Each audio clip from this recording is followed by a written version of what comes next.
ബ്രേക്ക്ഫാസ്റ്റിന് പുട്ടും ഉരുളക്കിഴങ്ങും ബീഫ് കറിയും ആയിരുന്നു കേട്ടോ ഉണ്ടായിരുന്നേ. നല്ല സോഫ്റ്റ് പുട്ടിലേക്ക് കറി ഒഴിച്ച് കുതിർത്തങ്ങ് കഴിക്കുമ്പോൾ ഉള്ള ഫീൽ ഉണ്ടല്ലോ, എൻ്റെ പൊന്നോ, ഒരു രക്ഷയില്ല. 10 മണിക്ക് മാമ്പഴം കേട്ടോ കഴിച്ചേ. മാമ്പഴം എനിക്ക് അത്ര താല്പര്യമില്ലാത്ത ഫ്രൂട്ടാണ്, അതുകൊണ്ട് ഒരു ആപ്പിൾ കൂടി കഴിച്ചു. വലിയ മധുരമൊന്നും ഉണ്ടായില്ല. ചേടാ, 2 ഫ്രൂട്ടും ഫ്ലോപ്പായി പോയല്ലേ.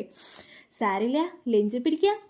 ഉച്ചയ്ക്ക് ചോറിനൊപ്പം നല്ല ആവോലിമീൻ മുളകിട്ടതും ചെമ്മീൻ കറിയായിരുന്നു കേട്ടോ ഉണ്ടായിരുന്നേ. കിടുക്കാച്ച ടേസ്റ്റ് ആയിരുന്നു നമ്മുടെ ചെമ്മീൻ കറിക്ക്.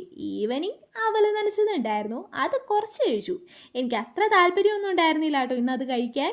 അത് കഴിഞ്ഞപ്പോഴേക്കും പത്തിരിയും സമൂസയും കൊണ്ടുവന്നേണ്ടായി. പത്തിരി റിയക്കാണ്, അത് മാറ്റി വെച്ച് സമൂസ കഴിച്ചു. എനിക്കതാ കൂടുതൽ ഇഷ്ടം.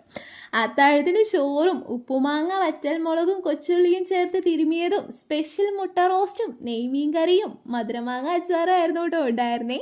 സ്പെഷ്യൽ മുട്ട ചിക്കിയതിൻ്റെ റെസിപ്പി നമ്മൾ ലോങ് വീഡിയോ ആയിട്ട് നേരത്തെ ചെയ്തിട്ടുണ്ട് കേട്ടോ, ചെക്ക് ചെയ്താൽ മതി. ഇന്ന് മധുരത്തിനായിട്ട് ലഡു ആട്ടോ കഴിച്ചേ. അപ്പോൾ വീഡിയോ ഇഷ്ടമായാൽ കൂടെ കൂടില്ലേ.